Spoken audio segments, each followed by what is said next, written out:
Dan kalau kita sebagai orang tua pada saat dia make a mistake dan kita bilang adalah that's okay.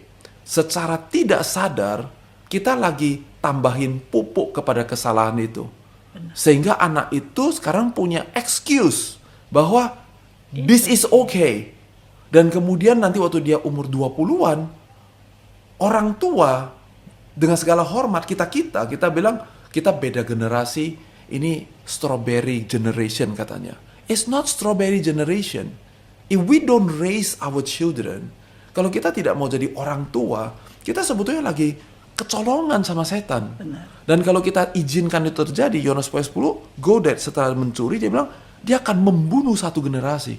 Dan kalau itu satu generasi terbunuh, kita sedang membinasakan masa depan daripada negara kita, dan masa depan daripada generasi yang akan datang.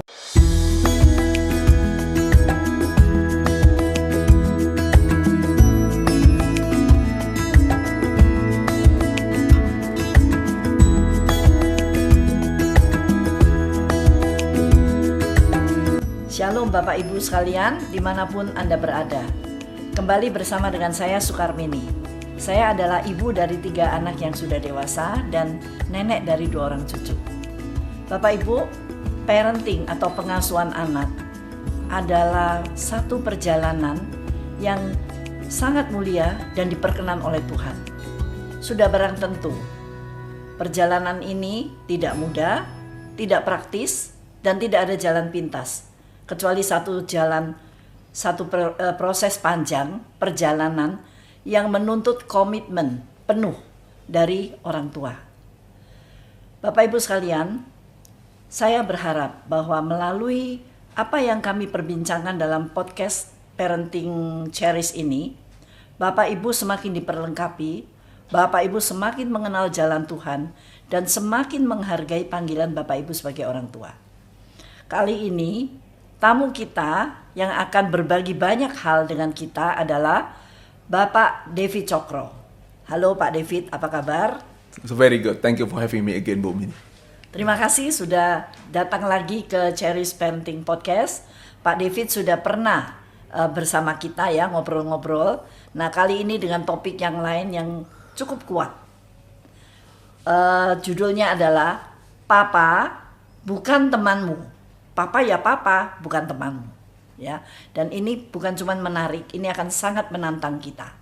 Khususnya kita orang tua yang hidup di zaman sekarang. Nah, Bapak Ibu sekalian, saya akan memperkenalkan lagi Pak David. Pak David ini adalah ayah dari 3 orang anak remaja berusia 17, 13, dan 12. Jadi semua sudah lulus sebagai remaja, sekarang masuk ke dalam dunia remaja anak-anaknya ya. Nah, Bapak Ibu, Pak David dalam kesehariannya, dia adalah mentor, adalah pelatih, pembina di dunia kepemimpinan bisnis. Dan di samping itu, di gerejanya dia juga adalah koordinator dari kelompok-kelompok kecil. Saya percaya dari apa yang dia itu sudah jalani, hidupi, dan hadapi setiap hari, melalui paparannya nanti kita akan belajar banyak hal. Saya berdoa supaya ini boleh tidak hanya menjadi pengetahuan di kepala kita, tapi sungguh-sungguh boleh menjadi inspirasi, dorongan bagi setiap orang tua yang mendengarkan perbincangan kami. Oke? Nah, Pak David, pertanyaan pertama adalah sehubungan dengan topik papa itu bukan temanmu. Iya. Ini kan langsung menyatakan bahwa papa dan teman itu beda level, nggak sama levelnya. Iya. Tidak sederajat. Nah, saya teringat akan apa yang Alkitab itu ajarkan kepada kita, walaupun secara tidak langsung ya, bahwa hierarki atau ordo di dalam keluarga haruslah Allah menempati posisi yang paling tinggi, kemudian orang tua, lalu anak. Nah, saya sekarang mau tanya bagaimana ya sebagai orang tua Pak David itu memandang ordo ini. Ya, ini terima kasih Bu Mini sekali lagi untuk welcome saya lagi di podcast ini. Mudah-mudahan berguna. Dan tadi katanya ini menantang semua orang tua. Saya ini lebih tertantang lagi karena habis udah ngomong ini adalah parenting sebuah perjalanan yang sangat begitu panjang. anak saya baru masuk usia remaja, belum jadi mertua, belum jadi kakek gitu ya. Jadi saya akan banyak share dari apa yang saya ketahui dan juga apa yang sudah saya alami gitu. Saya percaya bahwa semua manusia itu sama tinggi sama rendah di hadapan Tuhan. Gak ada satu lebih tinggi, satu lebih rendah. Gak ada laki-laki lebih tinggi daripada perempuan. Dalam hal ini berarti juga sebenarnya orang tua, kakek, ataupun cucu, ataupun anak, semuanya di mata Tuhan, ya kalian manusia ciptaannya Tuhan. Berarti sama gitu. Namun demikian, ada beda posisi. Dan beda posisi itulah yang kemudian memberikan fungsi yang berbeda. Sebagai contohnya adalah kalau teman, saya dan Bu Mini, kita sudah beberapa kali, lebih daripada 5-10 kali kita pelayanan bareng-bareng. Jadi artinya ya kita jadi teman gitu. Teman itu adalah apa yang Bu Mini putuskan, mau gak jadi berteman dengan David, dan apakah David juga mau berteman dengan Bu Mini. Itu adalah pilihan kita berdua. Tetapi orang tua, anak kita dan kita sebagai orang tua, kita tidak pernah bisa memilih siapa yang akan menjadi anak kita dan siapa yang akan menjadi orang tua kita. Oleh karena itu, pada saat kita katakan walaupun sama, namun demikian memiliki beda posisi, beda fungsi, kita lagi cerita tentang sesuatu yang melalui kedaulatan Tuhan. Tuhan sudah memilih bahwa anak-anak itu akan menjadi anak-anak kita.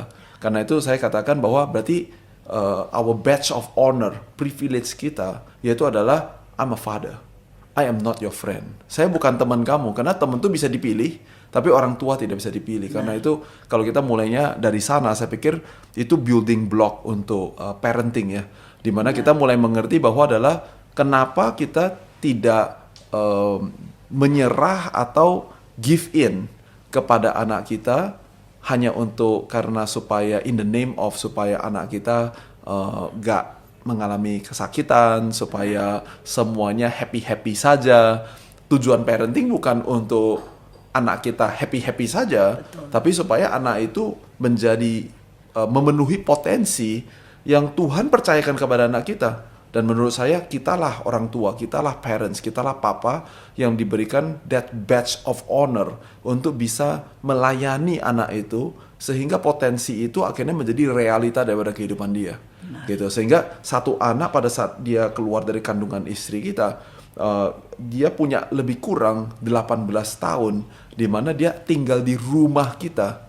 Nah, selama 18 tahun itu pertanyaannya adalah, jadi anaknya, dengan segala hormat Bu Miri, jadi anaknya pembantu rumah tangga, atau jadi anaknya David? Kalau kita bilang anak saya, berarti apa yang saya percayai, apa yang Alkitab katakan tentang saya. Kalau saya tahu, berarti gelas saya penuh, ada airnya, saya sekarang bisa pour, saya bisa memberi hidup kepada anak kita, supaya anak kita bisa menjiwai dan mendapatkan sesuatu yang yang lebih baik dari apa yang Tuhan sudah taruh dalam hati kita. Jadi kalau kita orang tuanya gak tahu apa-apa, itu sebabnya mungkin kadang-kadang saya melihat sebuah fenomena di mana orang tua kelihatannya mereka frustasi dan akhirnya mereka give in kepada keinginan anak. Yang simpel aja, sebagai contohnya anaknya bilang adalah I don't want to eat this, gitu ya kan. Nah orang tuanya kemudian bilang adalah oh it's okay, kalau gak mau makan ini gak? Kalau gak mau makan ini, mau makan ini gak? Seakan-akan makanan itu adalah mengikuti selera si anak. Bahwa anak itu dia dari bayi dia sudah tahu apa yang dia suka, apa yang dia tidak suka. Gitu. Orang tua tidak ada dalam posisi di mana dia mau mendidik anak itu. And I think that's why kita adalah orang tua, kita adalah papa, kita adalah mama, kita bukan temannya si anak. That's what I think. Yeah. Jadi lihat ya, papa mama itu kalau jadi papa mama artinya work hard. Yep. Ya. Oke. Nah, saya melihat ordo itu sebagai satu ketetapan Tuhan yang tidak bisa berubah. Itu seperti katanya mutlak begitu ya. Itu satu hal. Tetapi di dalam realitanya, bagaimana ya Bapak itu memposisikan diri sebagai otoritas dari anak-anak. Yeah. Karena saya melihat ini penting, sikap seorang tua yang bilang bahwa I'm a parent, saya orang tua, bukan teman. Ini seperti starting point dari apapun yang dia akan kerjakan dalam parenting anaknya. Yeah. Nah, apakah sebagai papa yang menetapkan diri I'm not your friend, I'm your dad gitu ya, apa nggak ada challenge Pak David? Definitely ya, definitely.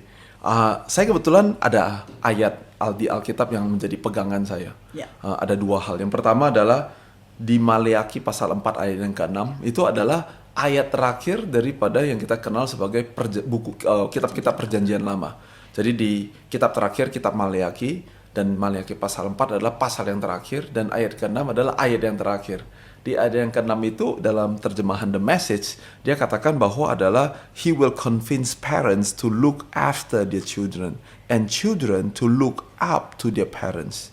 If they refuse, I will come and put the land under a curse. Right, jadi itu adalah ayat penutupan daripada perjanjian lama yang kita kenal sebagai Alkitab perjanjian lama. Dan dia lagi kasih tahu bahwa adalah orang tua, dia mesti look after their children. Orang tua tugasnya ngapain? Dia mesti jagain dan memperhatikan anak-anak itu. Dan kemudian anak-anak ngapain? Dia bilang adalah to look up to their parents. Gitu. Jadi maka di dalam dua hal ini saya pikir untuk bisa establish bahwa saya adalah papa, saya bukan temannya Anda, saya perlu melakukan dua aktivitas itu. Yang pertama adalah bagaimana caranya supaya yang saya kerjakan ini motivasi intensi saya adalah karena saya lagi mau look after anak saya, atau karena saya bilang adalah you jangan bikin papa malu loh ya. Kalau kamu ujian, kalau kamu jelek nilainya, kamu tuh ini mukanya papa taruh di mana ini? Lu anak papa atau bukan? Nah, Sounds itu, familiar. Nah, yeah. And you see that is the and right there pada saat saya mengatakan ini, saya tahu ada kejadian yang saya lakukan dengan benar, tapi juga saya langsung ingat ada kejadian yang saya tidak lakukan benar. True story. Buat saya tahu bahwa pada saat anak saya dikasih tahu pelajarannya tidak sebagus yang semestinya karena dia belum kerja keras yang seperti semestinya, maka saya juga tahu bahwa adalah okay, it's not about me. Ini is about saya mesti look after anak saya mesti ngajarin dia sesuatu untuk kasih tahu adalah kalau kamu kerja ada kepala gak ada ekor. Bayangkan nanti kalau kamu umur 25 tahun dan 45 tahun, kamu akan terus yang dikenal sekali sebagai contohnya dengan analogi sebagai contohnya katanya strawberry generation. Kalau generasi kita dulu kita bilang kok kayak tahu tempe katanya kayak begitu ya kan. Nah, tapi itu semuanya sebetulnya menurut saya fenomenanya bukan karena anak muda zaman sekarang dia tidak punya that willpower untuk menyelesaikan, tapi karena orang tuanya memang tidak pernah mendidik, dia tidak pernah look after anak dia untuk menyelesaikan pekerjaan. Simple stuff. Kita kasih tahu kalau kita udah kasih satu mangkok nasi sebagai contohnya dengan sayur dan daging dan seterusnya, your job is to finish the food. Right. Kita kasih tahu tugasnya kita adalah menyediakan makanan, tugas kamu adalah menghabiskan makanan itu. Jadi tidak diberikan satu pilihan, do I like it? Do I not like it? Do I want it? Or do I not want it? We say, your job is to finish it. Jadi ada kepala, ada ekor. Hal yang sederhana, cuma makan aja, tapi itu mengakibatkan dia bisa menyelesaikan satu hari semua pekerjaan sekolahnya. Dan tentu doa kita, harapan kita adalah pada saat kemudian dia jadi orang dewasa, maka ini juga semuanya menjadi sebuah kesatuan. Nah ini contoh yang sederhana tentang look after. Tapi after that, ayat Alkitab juga beda adalah dia mesti look up. Jadi bukan hanya look after, tapi kita mesti membantu anak-anak kita supaya dia bisa look up kepada kita.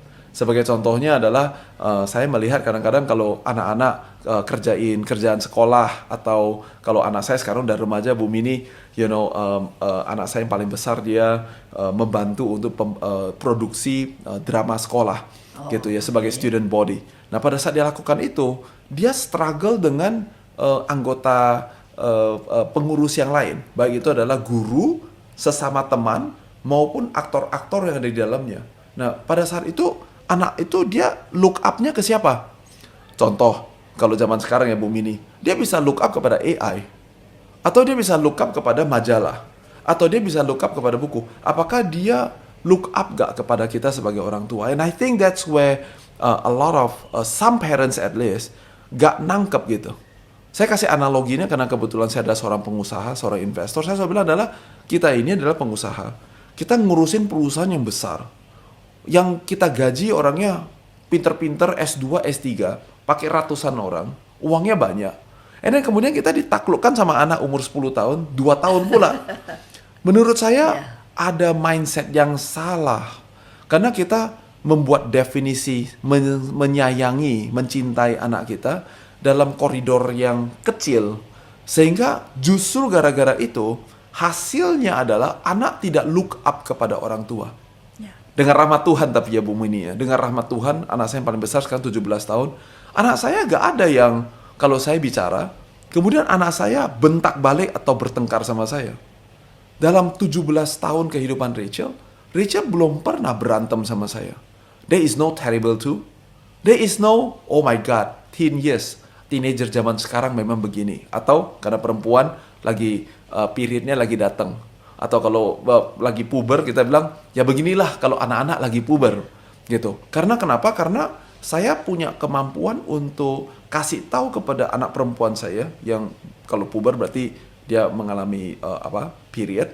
Anak-anak laki-laki kita kan juga puber juga emosinya naik turun dong Bu. Betul. Kita menjelaskan kepada mereka bahwa adalah emosi kamu bisa naik turun. Laki-laki juga bisa keluar air mata. Perempuan juga bisa marah. Jadi bukan perempuan gak boleh marah, laki gak boleh nangis. Nah itu analogi yang salah lagi ya kan. Jadi kan menjelaskan bahwa emosi itu adalah ciptaan Tuhan. Dia amoral. Dia membantu kita untuk bisa mengekspresikan apa yang ada di dalam hati dan pikiran kita.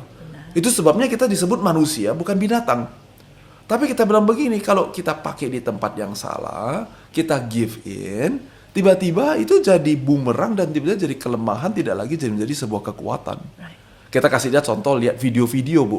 Yang dimana kita lihat bagaimana seseorang pada saat dia pidato, karena dia kesal dengan sesuatu, yang ada amarahnya dia itu keluar di dalam speech-nya dia, dan membakar semangat ribuan dan puluhan ribu orang, sehingga menggerakkan sebuah movement yang merubah dunia.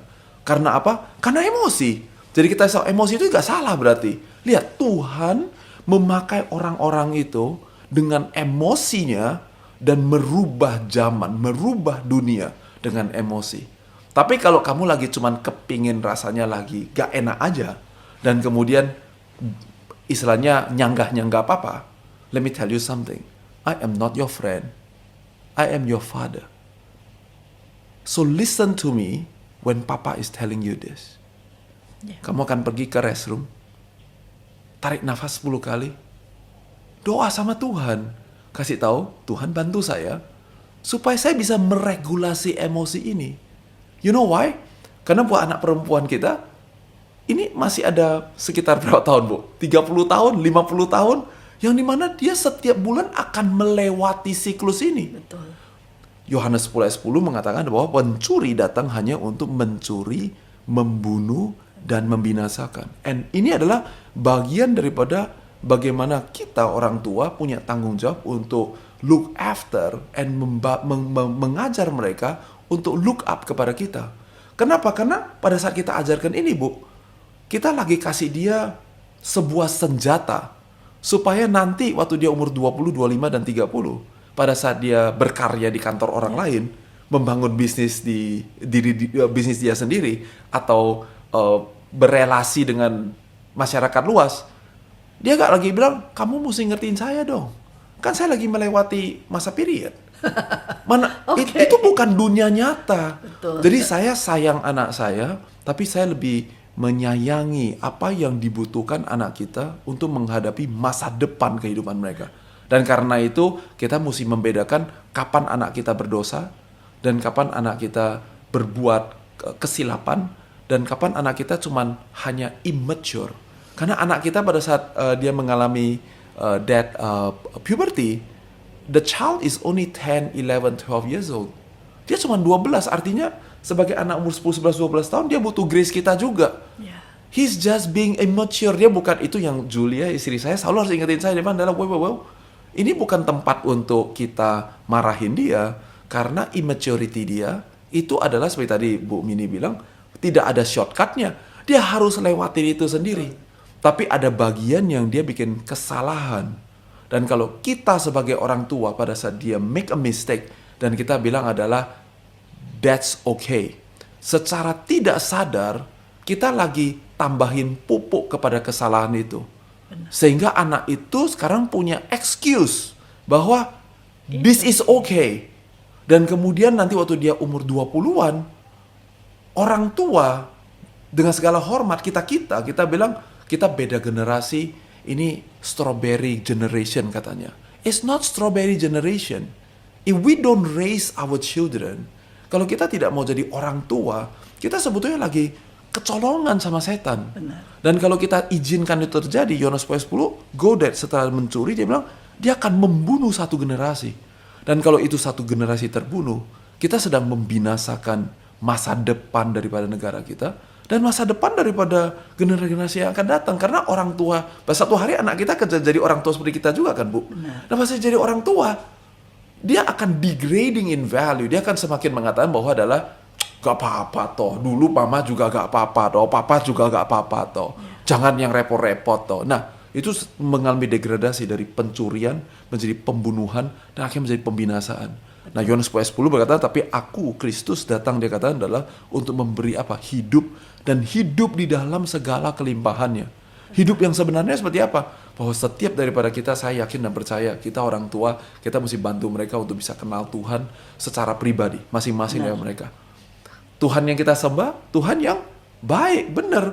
Tapi juga Tuhan yang, ya, kalau zaman dulu di perjanjian lama, Bu, kalau masuk ke ruang maha suci, kalau nggak kudus, terus gimana? Mati, gitu ya. So there is a grace behind that story, because in the Old Testament harus tidak ada satupun imam yang masuk ke dalam ruang maha suci dan dia bisa katakan, I am so holy, makanya saya bisa ketemu Tuhan di ruang maha suci. Setiap kali dia masuk dan bisa keluar, sebetulnya lagi kasih tahu adalah, sak bener-benernya kamu itu dak layak, tapi dilayakkan, maka dia bilang you survive. Dia bisa keluar dari ruang maha suci itu, dan pada saat dia keluar, dia membawa the message of God as the high priest to the people. And that's what we want to do as a father, as a mother. And bukan cuma itu, tapi anak-anak kita satu hari dia juga akan menjadi seorang ibu, menjadi seorang ayah. Dan bagaimana dia kemudian juga bisa masuk dan keluar dan menjadi imam untuk keluarga dia, untuk anak-anak mereka, untuk cucu-cucu kita berarti, cicit kita dan buyut kita. Dan itu artinya hidup di dalam segala kelimpahan. And that's dua ayat firman Tuhan ini menjadi pegangan saya dan istri saya. Kadang-kadang kita berpikir, ya terserah lu lah ya. Kadang-kadang challenge saya adalah, kadang-kadang saya pikir, ya hidup lu terserah lu sih. Tapi setelah terserah lu, kita mengingat bahwa look after and mengejar anak untuk bisa look up kepada kita, itu adalah the badge of honor. Itu adalah privilege orang tua. Dan teman tidak bisa melakukannya. Benar. Hanya papa yang bisa melakukannya. Ya. Sangat indah bahwa soal ordo itu bukan cuman saya papa, you anak, you kudu nurut, papa harus mengatur hidupmu. Bukan cuman itu ya, tetapi anak-anak di dunia ini selama jadi anaknya siapa, dia juga tahu bahwa this is not the will of the papa. Ini the will of God, begitu loh. Bahwa saya harus look up kepada papa dan tugas papa adalah look after me. It's so beautiful, Pak. Nah, terus bagaimana bapak itu bekerja sama dengan mamanya anak-anak? Wah, saya kebetulan ini kalau cerita-cerita sedikit, ini papa saya dulunya itu ateis. Istri saya, papa mamanya dari lahir istilah dari oek gitu sudah haleluya, kira-kira gitu ya. Karena mertua saya laki dan perempuan adalah pendiri gereja. Jadi very Christian. Nah, sedangkan saya lahirnya adalah ya karena papa kebetulan ateis. Bisa membayangkan nggak kalau orang tua tidak percaya adanya Tuhan, kemudian dikasih anak, kira-kira dia ajarin anaknya gimana gitu. Jadi tentu kalau ditanya bagaimana kita memiliki challenge dengan istri saya, is definitely in the early stage of our marriage itu ada banyak sekali, dan pergumulannya itu kesannya itu kayaknya tiada hari tanpa pergumulan, tiada hari tanpa perdebatan. Kenapa? Karena pada saat itu yang dibilang adalah dulu papa saya, dan sekarang di sini bilang loh dulu papa saya. Nah kalau udah papa saya sama papa gua digabung jadi begini, it's like adding konsensus pasar untuk membesarkan anak kita. I think what works for our marriage, bahwa kalau bisa sedikit digambarkan, pernikahan adalah hubungan saya dan istri saya di kamar tidur kami yang private, yang nggak mungkin kita ajak Ibu Mini atau siapapun juga masuk ke dalam situ. Sama juga parenting adalah setelah kita perlu meninggalkan. Kita perlu meninggalkan untuk bisa melihat masa depan yang baik. Kita perlu meninggalkan apa yang ada di belakang kita. Ya, bagaimana kesehariannya waktu kan papa mama harus bersahati, harus menjadi satu tim yang solid untuk berdealing dengan anak-anak gitu ya. Nah itu kira-kira apakah ada satu cerita gitu ya yang menggambarkan oh kayak gini loh papa mama itu bekerja? Ya. We read a lot of books, Bu Mini. How we do it secara prinsip dulu, kita harus setuju bahwa adalah Alkitab adalah pegangan kita. Jadi bukan experience dan apa yang kita rasakan. Karena experience dan apa yang kita rasakan itu bukan standar yang baik. Kami sudah bersama-sama tahun ke-25 sebagai suami istri. Lah kalau dalam 25 tahun ini, saya pun sudah berubah.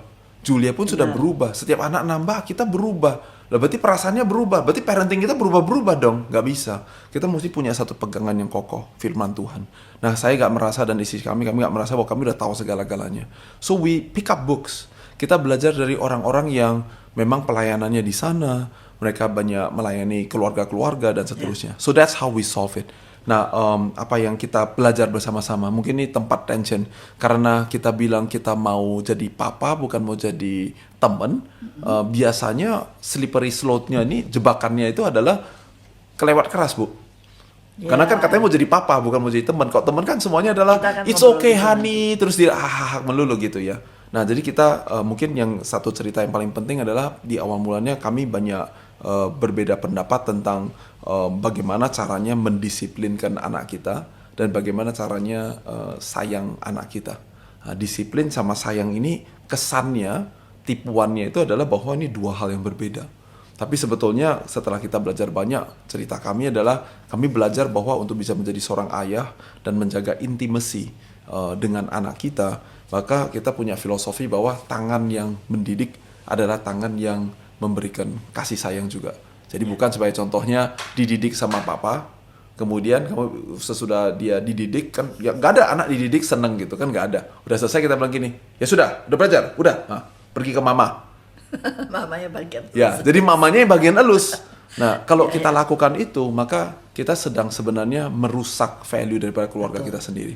Saya belajar dalam 24 tahun ini, kita belajar untuk tangan yang mendidik adalah tangan yang memberikan kasih sayang. Jadi kita yang mendidik, sesudah selesai, kita yang rangkul anak itu dan kita bilang adalah, kamu ngerti gak kenapa barusan kamu ditegur dan dikritik dan dididik oleh papa dan bahkan didisiplinkan oleh papa. Setelah dia kasih tahu, kita bilang gini, nah sekarang coba repeat after me dan kasih tahu sama papa, kamu belajar apa barusan? Dengan nangis gitu kan dia kasih tahu kan. Nah waktu dia sampai begitu, kita rangkul dia. Anak perempuan atau anak laki-laki, kita rangkul dia dan kita bilang adalah, now you can cry. Dan kita izinkan dia nangis di dada kita. Dan pada dia lakukan itu, the healing has just happened. Jadi tangan yang mendidik juga adalah tangan yang memberikan kasih sayang. And when you do that together, pengalaman kita memberitahukan pada kita bahwa we just provide grace and truth. Gitu. Karena kasih karunia Tuhan hanya berarti karena adanya kebenaran itu sendiri. Kebenaran mengatakan kita orang berdosa, kasih karunia Tuhan mengatakan bahwa adalah aku menebus kamu. Walaupun kamu tidak layak untuk ditebus. Nah, pada saat kita sampaikan kebenaran kepada anak kita sebagai ayah, dan kemudian kita memberikan kasih sayang itu kepada anak kita, anak itu butuh dua-duanya. And when you do that, I think that is the most important thing yang saya belajar dan setuju dengan istri saya. Pak David, saya pikir yang proses baru Pak David ngomong itu tentang bagaimana menegur anak dengan keras, ya itu mendukakan hati anak, lalu bagaimana memeluk dia untuk rekonsiliasi, untuk meneguhkan pengajaran itu, you say truth and grace itu ya. Ya. Itu banyak di buku-buku Pak, ya banyak di teori-teori parenting, seminar dan sebagainya. Tetapi saya percaya it's hard to do. Ya, maksud saya gini, kok repot banget ya, prosedurnya panjang banget gitu loh, mendidik anak model kayak begitu gitu ya. Dan saya tadi Pak David ngomong, saya cuma berdoa, ya Tuhan, biarlah orang tua yang mendengar ini ya agak merasa repot, tetapi mereka punya ketetapan hati, I will do this. Karena teori kayaknya banyak orang sudah tahu ya, harus rekonsiliasi sama anak, harus dipeluk kayak begitu ya. Tapi untuk melakukannya kayaknya enggak, gue nggak mau main drama, seolah-olah begitu ya. Ya. Saya berharap para papa itu mulai sadar bahwa apa yang kita lakukan yang kayaknya banyak prosedur dan banyak drama ini, itu building hidupnya anak. Ya. Itu dia akan ingat. Dan nanti waktu dia jadi papa atau jadi mama, mereka akan melakukan hal yang sama. Ya. Ya. Oke, sekarang kita akan berpindah kepada satu ayat yang sangat terkenal, Kolose 3, 20-21. Saya coba bacakan ayat 20. Hai anak-anak, taati orang tuamu dalam segala hal, karena itulah yang indah di dalam Tuhan. Ya anak-anak kalau dibacain ayat ini mereka juga tidak tahu ya indah dalam Tuhan tuh kayak apa. Perasaan gak indah, nyebelin kalau mesti taat pada papa mama gitu ya. Nah, tetapi dari pihak orang tua, meskipun firman Tuhan tuh sudah ngomong, kamu harus berotoritas. You harus pakai your authority as parents gitu ya.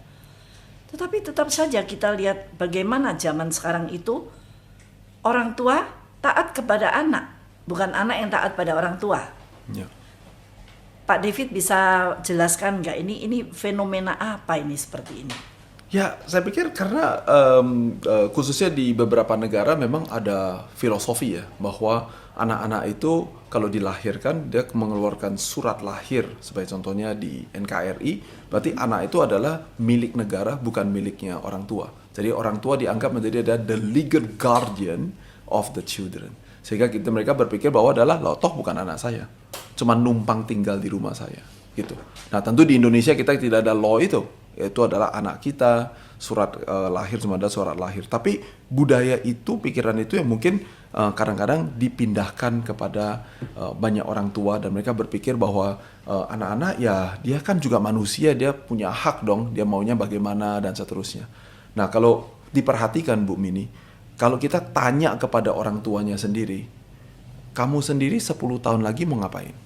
Kamu sendiri 10 tahun lagi melihat apa? Atau kita tanya lebih dalam lagi, kita tanya 10 tahun lagi, kamu melihat apa yang sedang Tuhan kerjakan di negara kita di Indonesia? Nah, saya memperhatikan Bu Mini, orang tua yang bisa menjawab pertanyaan itu, biasanya adalah orang tua yang juga punya cara untuk mendidik anak-anaknya. Orang tua yang semakin gak tahu apa yang Tuhan sedang kerjakan di negaranya untuk 10 tahun ke depan, maka dia semakin mengatakan anaknya ya terserah toh. Ya kalau mau gitu ya gitu toh. Kenapa? Karena dia sendiri tidak memiliki visi. Itu sebabnya firman Tuhan mengatakan bahwa adalah tanpa visi maka umatku menjadi liar. Betul. You see, yang bikin umat jadi liar karena raja gak punya visi. Kenapa raja gak punya visi? Karena raja tidak terhubung dengan Tuhan. Jadi sebetulnya untuk bisa supaya anak-anak menaati kita sebagai orang tua, kita perlu sendiri cek diri kita sendiri terlebih dahulu dan tanya, emangnya 10 tahun dari sekarang ada apa? Ini semuanya terjadi dengan benar-benar Bu. Kemarin, tanpa menyebut merek, saya ajak anak-anak saya pergi makan di sebuah restoran. Nah, harganya sama, dagingnya dikecilin kira-kira 40% Bu. Hampir setengah. Okay. Nah kemudian saya memberikan komentar kepada anak-anak saya dan saya kasih tahu adalah bisnis ini dalam waktu 5-10 tahun kalau dia menggunakan strategi ini, papa berani memberikan sebuah jaminan pasti tutup. Kenapa? Karena dia sedang melawan gaya gravitasi bumi.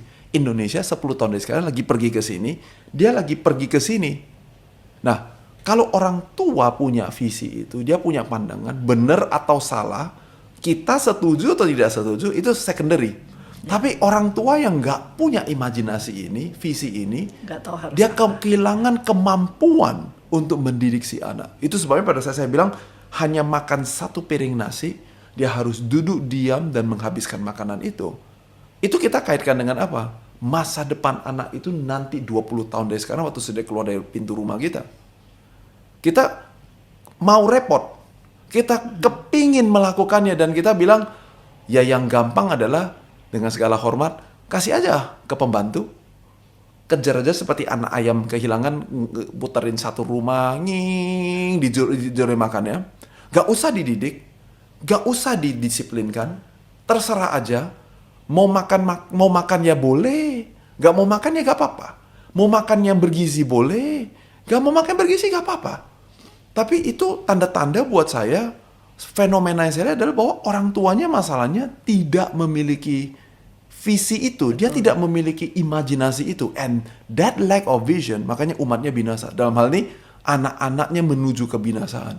Itu sebabnya pesan saya untuk orang tua, sekali lagi saya tidak mencoba kayak I have known it all. Tapi setiap kali saya struggle dan saya mau bilang, it's okay, saya tanya tunggu dulu. Kalau saya bilang, kamu gak apa-apa nak, it's okay, you do yang kamu mau coba kerjakan ini, boleh-boleh aja, terserah aja. Saya nanya kepada diri saya, 10 tahun lagi itu jadi apa ya? Betul. Kebetulan ini contoh yang betul-betul nyata, tadi Bu Mini tanya, ini gampang atau susah ya? Sudah pasti gak gampang. Karena anak saya kebetulan, dia bilang, saya kepingin main bola voli Bu Mini. Jadi kita bilang di SPH kebetulan ada programnya, saya bilang ya monggo aja silahkan ikut. Nah dia ikut, berapa bulan kemudian katanya ada pertandingan. Waktu saya lagi lihat dia pemanasan, dalam hati saya pikir, I know that you can do better than that. Nah saya harus membuat sebuah pilihan. Diam, dan bilang adalah, emangnya anak lu mau jadi atlet volley fit? Enggak kan? Kalau enggak ya sudah diam-diam aja. Kan gak ada bedanya. 20 tahun lagi gak jadi atlet. Tapi saya terus memperhatikan dan saya memperhatikan anak saya bermain bola voli. Saya bilang adalah, kalau gak mau main, jangan main. Kalau mau main, main. Jangan suam-suam kuku, kata firman Tuhan. Nah sekarang, wisdom.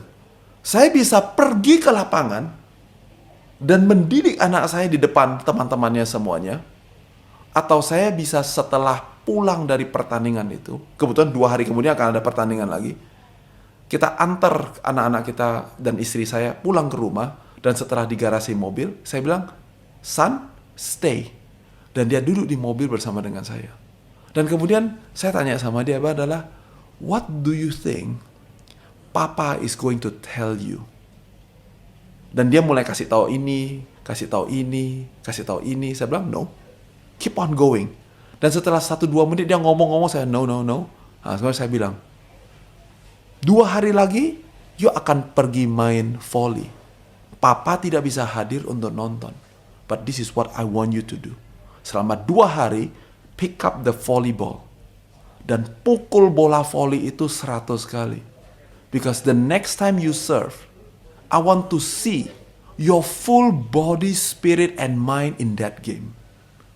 Itu baru namanya menghormati oponen, menghormati pelatih, menghormati teman, dan yang lebih penting, menghormati diri sendiri. Right now, you are saying, I am not worth it. Saya gak perlu latihan, saya gak perlu lakukan apa-apa. Dia mulai nangis, semuanya kayak begitu. Dan kemudian saya bilang, Papa harus ngomong. Because let me tell you something, son, I am your father. I am not here to be your friend. If I'm your friend, I'm gonna say this to you, son. I'm gonna say this. Good job. Better next time, okay? Because that's what friends do. But guess what? I am not your friend. I am your father. You harus menghormati diri you sendiri. You harus menghormati you punya teman-teman, menghormati you punya pelatih, dan menghormati you punya oponen. It's not about winning and losing. It's about having respect for yourself.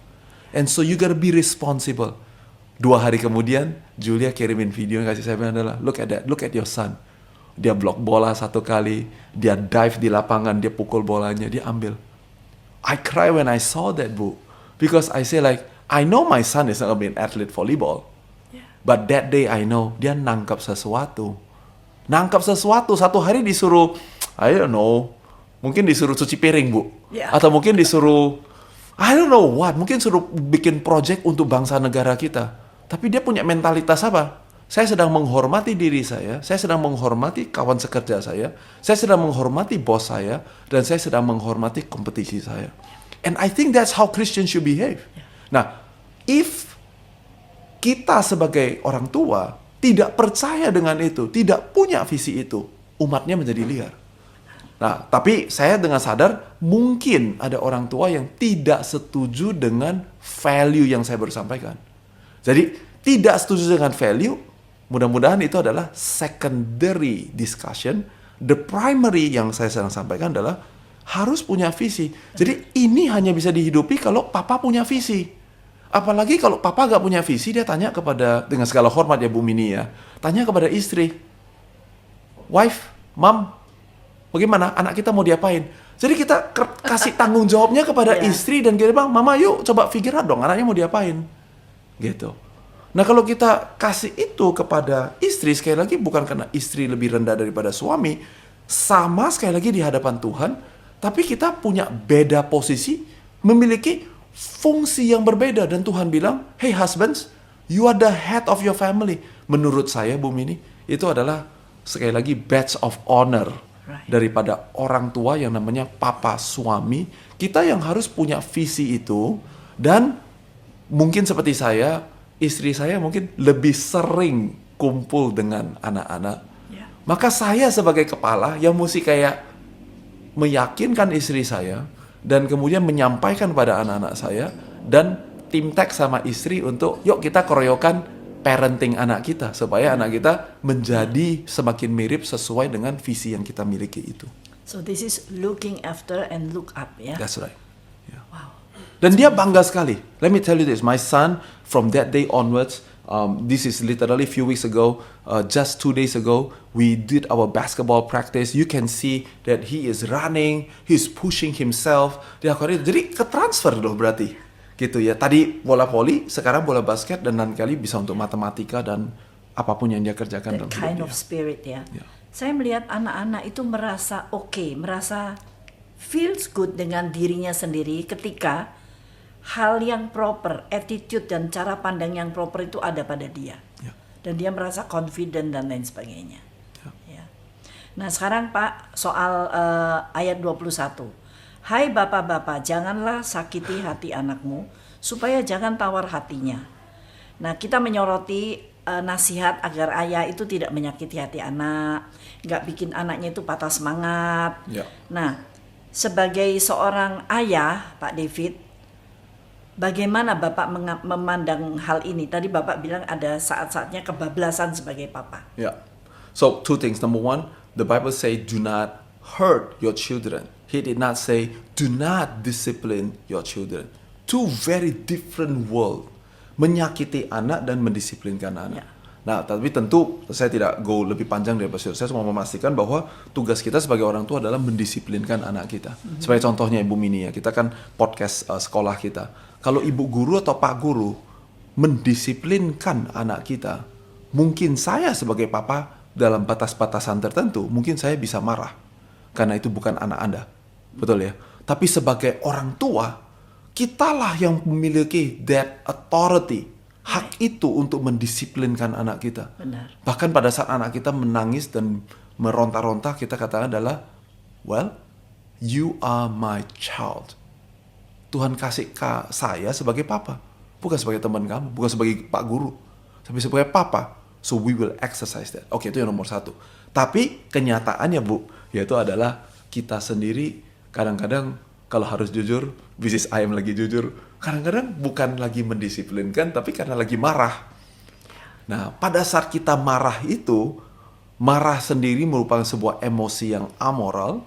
Namun demikian, firman Tuhan mengatakan adalah, berhati-hatilah supaya pada saat kamu marah, jangan sampai kamu berbuat dosa. Pada saat kita menyakiti anak kita di dalam kemarahan kita, itu adalah dosa. So what do you do pada saat kita berdosa? Berarti kita mesti repent from our sin. Kita mesti berbalik dari yang salah, sadar itu salah, dan kemudian do something about it. What do you do as a do something about it? Number 1, you have to ask for forgiveness. Jadi sebagai papa, tentu pada saat itu terjadi, ya ini dari tadi ceritanya adalah ada challenge gak ya, gampang gak ya?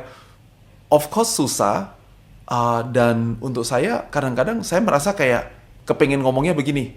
Dan kadang-kadang saya masih ngomongnya begini. Saya masih bilang adalah, I'm sorry. Jadi bukan, if you think I hurt you, I'm sorry.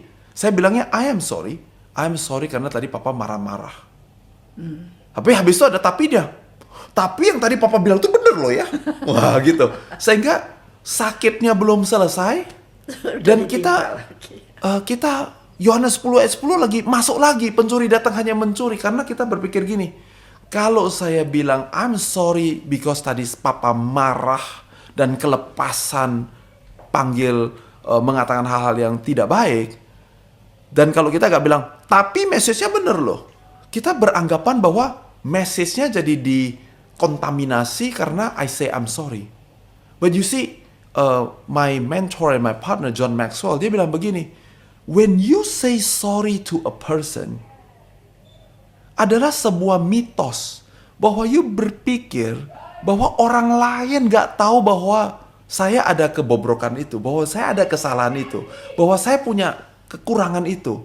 Sebetulnya pada saat saya lagi mengatakan I am sorry untuk kesalahan itu, teman-teman kita lagi bilang gini, Fit, kita semua juga tahu sih, kita thank you ya, kamu mau jadi vulnerable untuk mau membuka diri kepada kita. So there is a saying, they say, a success is like a magnet, but your vulnerability, itu yang membuat keluarga kita dan anak kita justru menerima kasih sayang itu dengan baik. So encouragement saya mau pastikan bahwa saya sendiri masih kadang-kadang mesti berjuang dengan ini, tapi paling sedikit kita tahu dulu apa kebenaran firman Tuhan. The Bible says that if you know the truth, then the truth shall set you free. So, say sorry aja. Sorry untuk apa? Gak usah pakai if you feel atau if you think. Sorry aja. Yeah. Anda yang tahu bahwa saya barusan marahnya gak karu-karuan. Ya sudah, minta maaf. Sudah selesai, dia udah nangis, sudah hug, do you forgive papa? Sudah selesai, and then this is what I do, Bu Mini. Because grace requires forgiveness. Everywhere, setiap kali kita bilang kasih karunia datang, harus cerita pengampunan. Tapi setelah pengampunan, kasih karunia selalu bercerita tentang faithfulness.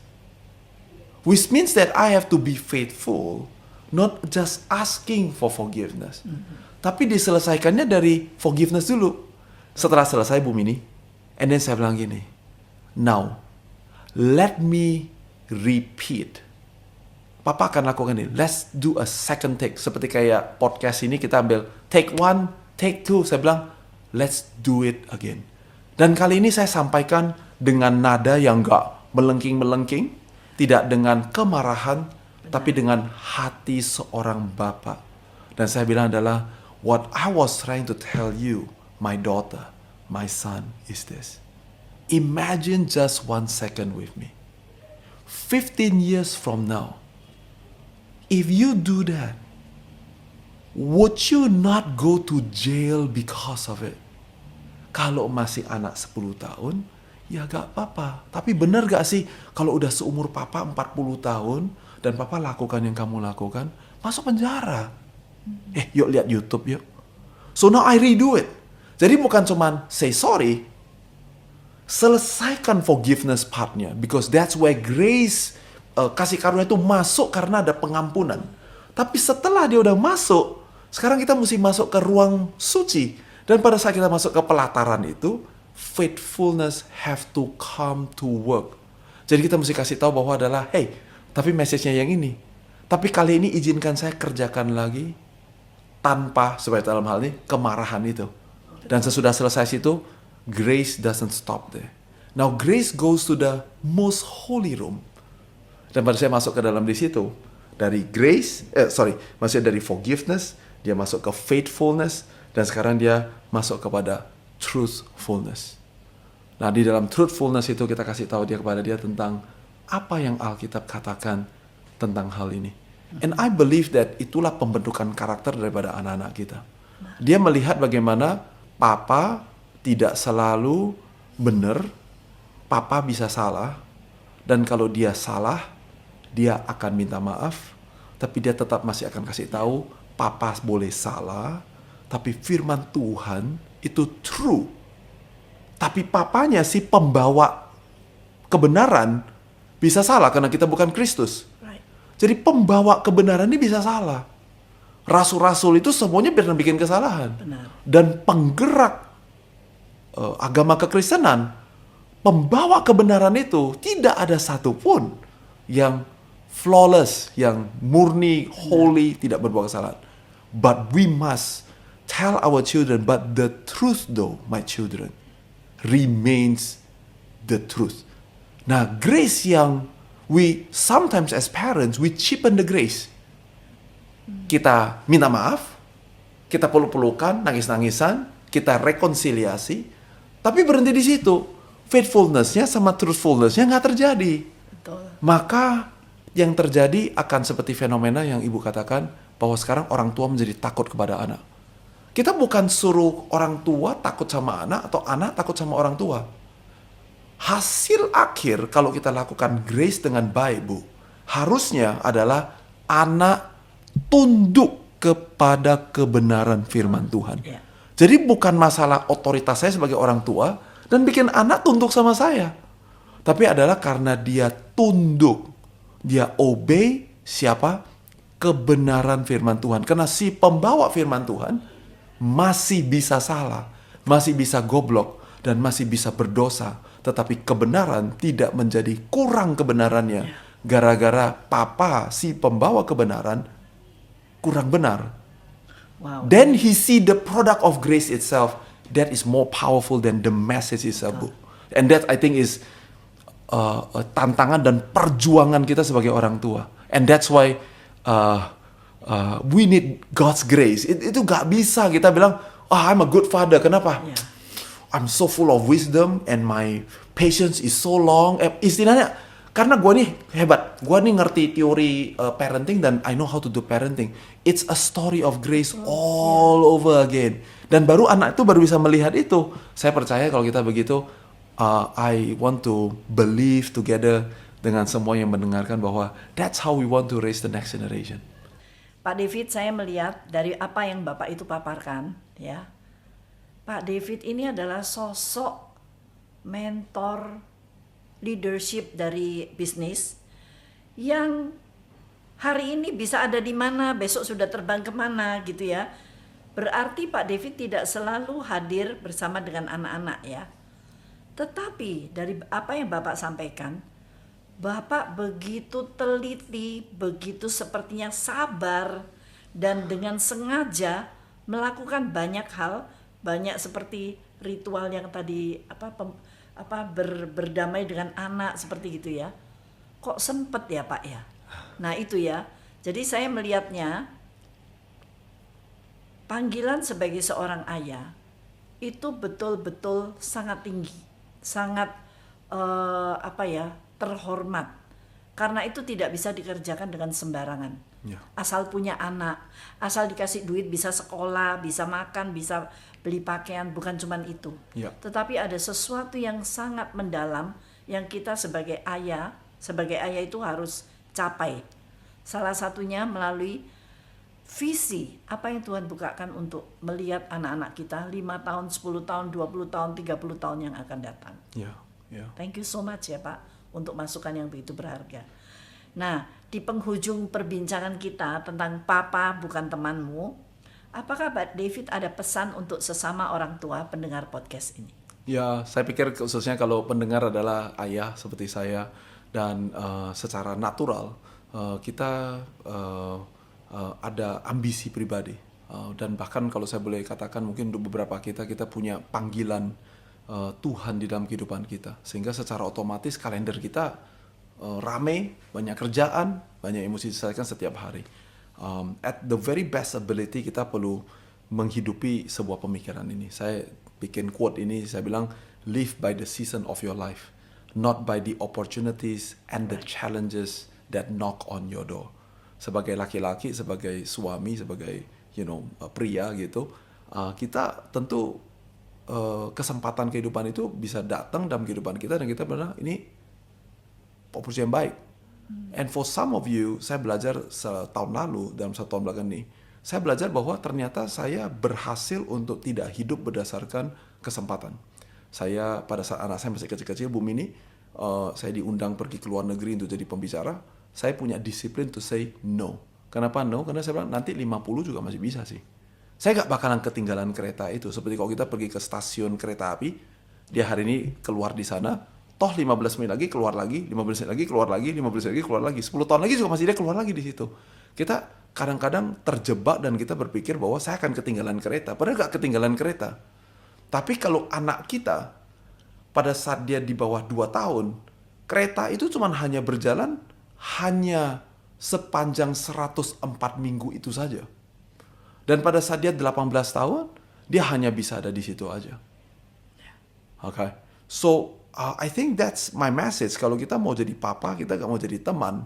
Kalau jadi teman, itu literally adalah pulang kantor, mungkin over the weekend, kita lagi vacation, kita ajak dia jalan-jalan, habis ceritanya. Dan dia akan bilang bahwa, Daddy is my best friend. Karena I have a lot of fun with my dad. Tapi kalau anak-anak saya di interview sekarang, Bu Mini, I think they're gonna say like, I have a lot of fun, of course. But boy, oh boy, I have a lot of tears. And I have a lot of moment rambut berdiri. Dan I have a lot of moment yang kita kepengenannya, Pa, boleh gak sih kita lagi liburan? Boleh gak sih for once gitu ya? Kita jangan diajar, boleh gak sih? Karena anak secara natural, dia cuma mau have fun. Apalagi yang Bu Mini bilang, sebagai tipe ayah yang cukup sibuk, dia mungkin mendambakan papa yang just bring me out and have fun, that's it. Tapi justru saya kalau mau jadi papa bukan mau jadi teman, berarti kita mesti tahu, but that's my tanggung jawab. Nah, untuk bapak-bapak yang mungkin kalian bisa relate dengan cerita saya, you are the servant with the 5 talent, not with 1 talent. Caranya 1 jadi 2, dan 2 jadi 4, dan 5 jadi 10. Kenapa tuannya itu mempercayakan kepada yang 5 jadi 10? Dia bilang, good job, well done my servant. Dan kemudian dia bilang gini, sekarang aku percaya pada kamu 10 kota. Dan kalau kita baca Alkitab itu, dia bilang, ditambahin lagi loh. Yang 1 talenta itu, ditambahin lagi ke dia. Jadi artinya di dalam perekonomian surga, Tuhan akan terus menambahkan kepada Anda sesuatu yang lebih besar, dan yang lebih besar, dan yang lebih besar. Izinkan saya untuk sampaikan dengan bahasa sehari-hari. Artinya hidup Anda akan menjadi lebih complicated, besok lebih complicated daripada hari ini, dan 10 tahun dari sekarang akan lebih complicated daripada hari ini. Karena itu Anda bisa bilang bahwa adalah, that's why I will not do my fatherhood, karena saya sibuk. Tapi ingat aja, minggu depan dan 1 tahun dari sekarang akan lebih complicated daripada hari ini. So you have to make that decision, that I want to do it now. I want to do it now. And waktu terpenting untuk melakukan sebuah pertumbuhan adalah kemarin. Waktu terpenting kedua untuk melakukan pertumbuhan atau perubahan adalah kapan? Sekarang. So do it now. Nah, kalau kita lakukan sekarang, apa yang kita perlu lakukan? Ini yang sering sekali mungkin saya ditanya, Bu Mini, maka ini saran saya. Ada orang yang bilang sama saya bahwa adalah, but Fit, saya terlambat ketinggalan kereta, Fit. Anak saya udah 15 sekarang. Saya gak pernah lakukan yang David lakukan. Kita gak pernah simpan waktu sama dia, dan seterusnya. Then, this is what you have to do. Segala sesuatu dimulai dengan menjamah hati. Kalau gitu, ini yang kita perlu lakukan. Contoh, kalau anak laki, dia suka main bola basket. Apakah Anda mau gak belajar bola basket dan main sama anak Anda? Kalau dia anak perempuan dan semuanya, sukanya adalah shopping atau pedicure atau apa gitu. Saya pergi sama anak perempuan saya pedicure. Saya laki-laki yang bisa pedicure. Kenapa? Saya punya anak perempuan. Jadi saya bisa ada di salon yang sama dan kadang-kadang ketemu sama ibu-ibu SPH yang lain pula. Dan mereka mungkin lagi pikir, ini daddy aneh sekali gitu. But you see, that's why my daughter has relationship with me. Karena saya bersedia untuk mendalami dunia anak perempuan. Saya pergi ke time zone sebagai contohnya dan main mainan anak muda umur remaja. Jadi secara sengaja. Secara sengaja. Dan walaupun saya pikir saya dan istri saya punya beberapa head start daripada orang tua lain mungkin, tapi kami tidak berhenti melakukan itu, Bu Mini. Tapi ini yang penting, di luar daripada itu kami masih tetap, sekali lagi, kebenaran adalah kebenaran, tetap harus disampaikan, walaupun pembawa kebenaran belum tentu benar selalu. Jadi kalau kita bisa bedakan itu, then it's not always smooth. I'm gonna say this honestly. Anak saya sekarang 3-3-nya udah remaja, Bu Mini. Kadang-kadang anak laki saya bisa begini, dia adalah, tapi papa ngomong, tapi papa cuma ngomong, papa gak hidupin. Karena papa barusan baru begini. Nah, itu bukan dia lagi kurang ajar dengan kita, ya. tapi dia sedang melampiaskan emosinya dia. Waktu dia 2 tahun, dia hanya perlu dipeluk, tapi pada saat dia berumur 13 tahun, dia perlu satu conduit untuk dia bisa melepaskan dia punya kefrustasian. Karena dia bilang, lu enak banget ngomong kan lu bokap gua. Lu tahu gak kalau gua rasanya kayak apa? Nah, jadi pada saat dia lakukan itu, terima aja, absorb aja. Waktu kalau untuk anak laki saya, setelah asapnya habis. Kalau untuk anak perempuan saya, setelah kafeinnya banjir dengan air matanya. Setelah habis, kita tanya, sudah selesai? Sudah. Oh sudah. Yuk kita hugging yuk. And we hug. And then I say I'm sorry. And after it's done, then you repeat. You say, but I need to tell you something. Now while the way I do it was wrong, the message though remain the truthfulness of our Almighty God. So let me do it again, but this time I'm gonna do it the way that I intended it to be, not through my flaw. Jadi kita selalu sebagai orang tua, kalau kita lakukan itu, Bapak Ibu akan terus mendapatkan kesempatan kedua dan ketiga dan keempat dan yang ke-100 kepada anak-anak kita. And my prayer is that just like my children has been gracious to me, your children will also find grace with you. And then disitulah hubungan orang tua dan anak terbangun. Bukan teman, tapi tetap intimate. So I'm intimate with my kids. I'm just not their friends, I'm their father. Thank you so much. Thank you Bu Mini. Bapak Ibu sekalian, pesan yang terakhir ini adalah penutup dari perbincangan kita ya. Dan saya sungguh berharap bahwa Bapak Ibu sekali lagi semakin diperlengkapi. Ya mungkin pembicaraan kali ini lebih panjang, lebih mendalam begitu ya. Tetapi banyak sekali pelajaran. Dan saya percaya akan ada banyak insight ya dari pembicaraan ini. Kiranya Tuhan menolong kita. Saya percaya orang tua diberikan pada anak-anak untuk anak-anak boleh belajar melihat bagaimana papa mama mengasihi Tuhan, menghormati Tuhan, dan mengutamakan Tuhan dalam hidup. Jadi sampai jumpa di episode yang berikut. Tuhan memberkati.